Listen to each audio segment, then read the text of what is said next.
आज मी तुम्हाला पालक उडदाच्या डाळीची भजी बनवून दाखवणार आहे। उडदाची डाळ 1 वाटी मी 3 तास डाळ भिजत घातली होती। मस्त अशी बघा भिजलेली आहे। भिजत घालायची, जेवढे जास्त भिजत घालाल तेवढे चांगली भिजली जाईल। ह्या वाटीच्या प्रमाणे सपाट वाटी होती, मग तुम्ही जास्त कमी पण घेऊ शकता तुम्हाला अंदाजावर। स्वच्छ धुवून घेते, भिजत घालायच्या अगोदर पण मी स्वच्छ धुवून घेतली होती, आता परत धुवून घेते। डाळ स्वच्छ धुवून घेतलेली आहे। आता ही काय करते, मिक्सरच्या भांड्यामध्ये काढून घेते। मिक्सरच्या भांड्यामध्ये बघा मी डाळ काढून घेतलेली आहेत। ह्या पोपटी कलरच्या मिरच्या आहेत, ह्या तिखट नसतात बघा। ह्या मी 4 घेतलेल्या, 4 ते 5 मिरच्या तुमच्या तिखटाप्रमाणे टाकू शकता। थोडासा ओवा चोळून घेतलेला आहे हातावर, थोडासा म्हणजे छोटा अर्धा चमचा आहे। 1 चमचा जिरे आणि 1 चमचा धने। धण्याची पावडर दरदरी आहे, जर तुमच्याकडे अख्खे धने असले तरी टाकले तरी पण चालू शकते। ह्याच्यामध्ये मी 4 ते 5 लसणाच्या पाकळ्या टाकणार आहे, अर्धा चमचा बडीशेप आणि हे फिरवून घेणार आहे मिक्सरला। अशा पद्धतीत करून घेतलेलं आहे, दरदर एकदम पेस्ट करायची नाहीये। बंद चालू केलं का नाही की मग अशा पद्धतीत होतं। थोडंसं लागलं तर मग तुम्ही थोडं पाणी वापरू शकता, पण एकदम पण फास्टमध्ये करू नका। बंद चालू करत असं दरदर होईल। मग डाळ काढून घेतली बघा, अशा पद्धतीत आहे। आता ह्याच्यामध्ये आपण बाकीचं साहित्य काढून घेऊया। तर ह्याच्यामध्ये एक छोट्या आकाराची जुडी पालक आहे बघा, स्वच्छ धुवून कापून पाणी पूर्ण नितळायचं, काढून घेते।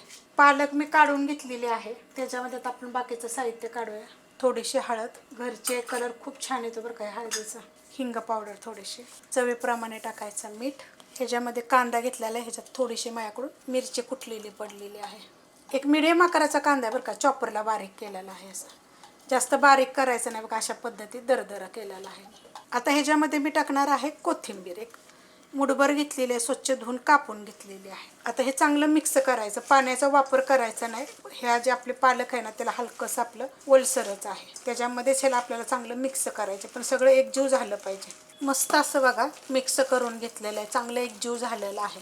त्याच्यामध्ये बघा थोडासा सोडा टाकणार आहे, सोडा एकदम आपल्याला थोडंसं पाणी टाकायचं। आता ही तुम्हाला ह्यातली एक आयडिया सांगते, डाळ मिक्सरमधनं काढून थोडीशी खाली जर फेटून घेतली का नाही, चांगले फेटायचे हलक्या हातानं।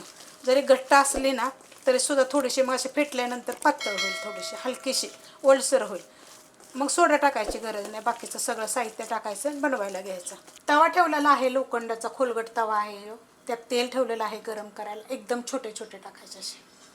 आता हे काय होतं माहिती आहे का, गरमीच्या दिवसात जेवण जात नाही ना, तसं काहीतरी थोडंसं बाहेरचं आणून खाण्यापेक्षा घरी करायचं असं।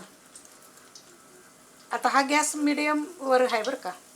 तेल चांगलं गरम झालं की नाही की सोडून द्यायचं, असं कडक उकळस्तवर एवढं नाही, धूर निघस्तवर आपल्याला कळतं ना तेल चांगलं आपलं गरम झालेलं आहे, सोडून घ्यायचं। तर हे मी सोडून घेते, मस्त असं छोटे छोटे सोडून घेतलेले आहेत। ह्याच्यामध्ये जेवढा तुम्ही कांदा आपण तर मिडियम आकाराचा टाकला होता, अजून थोडा टाकला तरी चालू शकतो, खूप चविष्ट भजी होतात।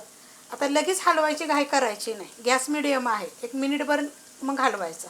हलवून घेऊया।